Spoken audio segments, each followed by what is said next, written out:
Hi friends, we're back with Sideways Stories from Wayside School. We are on chapter 26 titled Terrence, and we only have 4 chapters left in this book. So today we're zooming in and focusing on making inferences. We know that inferences means we can gather clues and using our background knowledge, things we've already seen before, whether that's in a TV show, something you've read, or even experienced in your real life.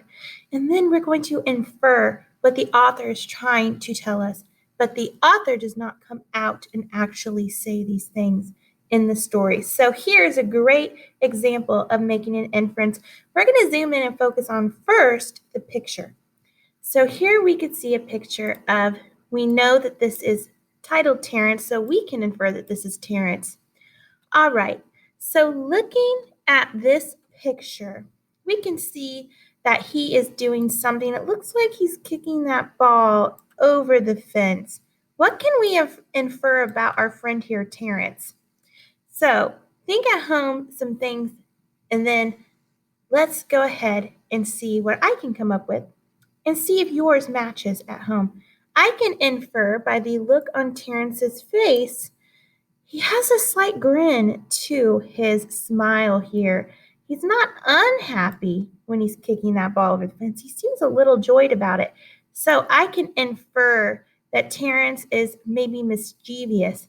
And I can also infer that maybe he's angry. Look at his fist. His fists are closed up. I can infer that most of the time when you close your fist up, you might be angry or upset or mad. All right, let's see if any of those inferences are indeed true. And we're going to go ahead and jump in and start reading. Terrence was a good athlete, but a bad sport. Ronnie and Allison were playing two square with a red ball. Can I play? Asked Terrence. No, Allison replied. You have to let me play, Terrence said. Louis says we have to share the balls. Well, we're not sharing with you, said Allison. Oh, let him play, said Ronnie. All right, said Allison. We'll play 3 square. You better play right. So let's put a pause on it. And now we can already determine that the author already told us that he's a bad sport. So we can infer that he is indeed mischievous if he is a bad sport, like the author said. Okay, now let's keep reading. I will, said Terrence. Allison bounced the ball to Rondi. Rondi bounced it over to Terrence. Terrence caught it and kicked it over the fence. You have to go get it, said Allison. Shut up, Dixie Cup, Terrence answered. Rondi ran and told Louie.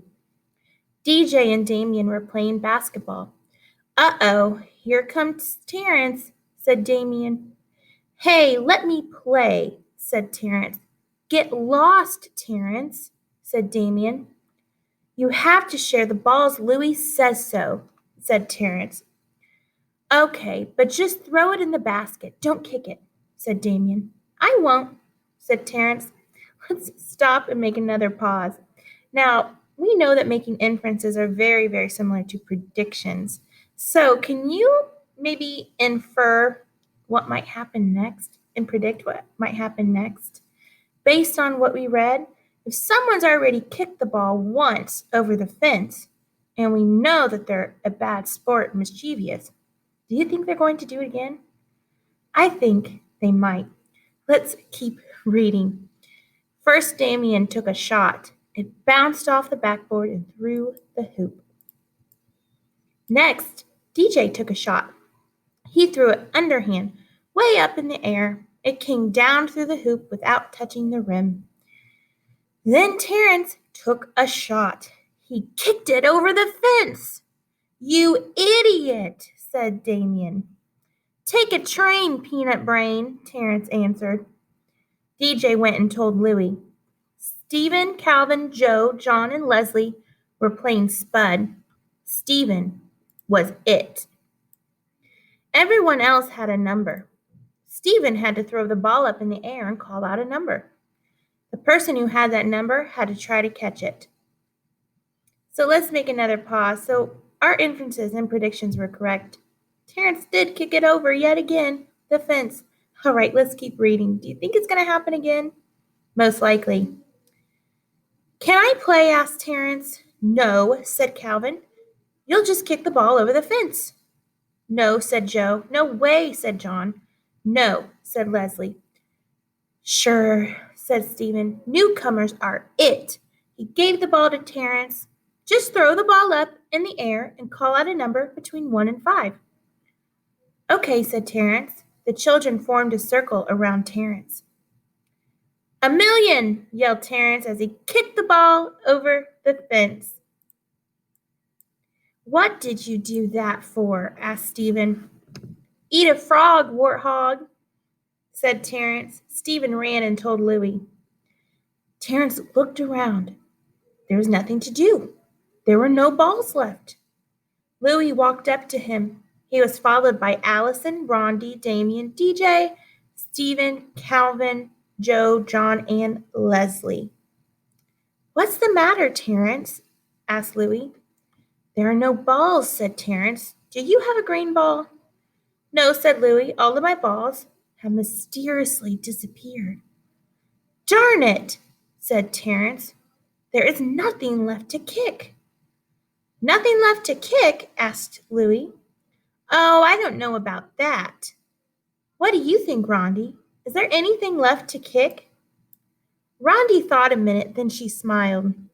She was missing her 2 front teeth. Yes, there is something left to kick, she said. Well, where is it? Asked Terrence. Let me check with Allison, said Louie.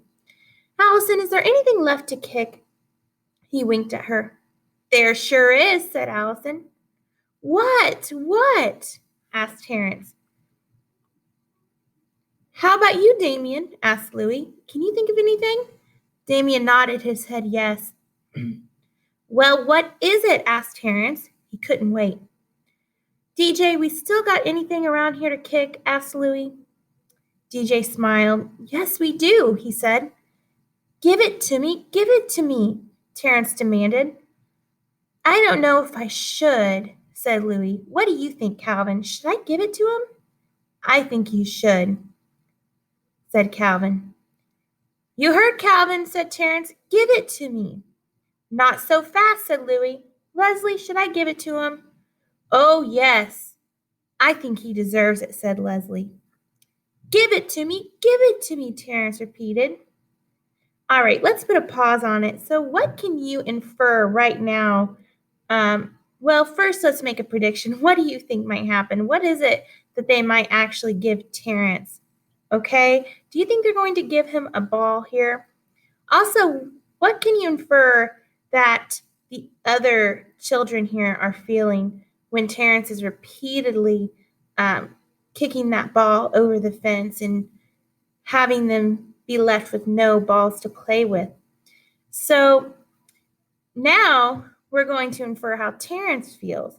So I can say and infer that based on my own background knowledge, and again, this is not what the author is coming out and telling us, we can infer that those children are probably frustrated. Some of them might be upset, and some of the children and his friends here in the story might be feeling really taken advantage of because they trusted Terrence to play nicely with them. Or they might feel fooled because some of them already knew in the beginning that he already was a bad sport, but they trusted him and let him play anyways. So now let's keep reading to see what happens. Okay, come on, said Terrence. Recess is almost over. We'll leave it up to Stephen, said Louie. Whatever he says goes. Let him have it, said Stephen.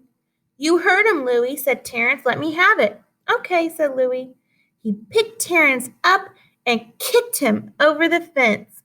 Okay, so before we talk about making inferences, just know that this is a story. It is made up. It is fiction, it's magical realism, and that bullying is never okay, even if that friend did something not nice, like kicking a ball over a fence. You are never to kick someone actually over a fence, nor call names like this story has in it. So, now, how can you infer how Terrence feels right now after his friends have picked him up and kicked him over the fence? Do you think Terrence is feeling slightly upset? Most likely, if you were kicked over a fence. What about the other friends in the story? How do you think they feel now that he has gone over the fence and not a ball? Some of them might feel justified. Some of them might feel happy, even. And some of them might feel, well, he deserved it, right? Okay, so that is it for today. And I hope you enjoyed this read aloud. Signing off.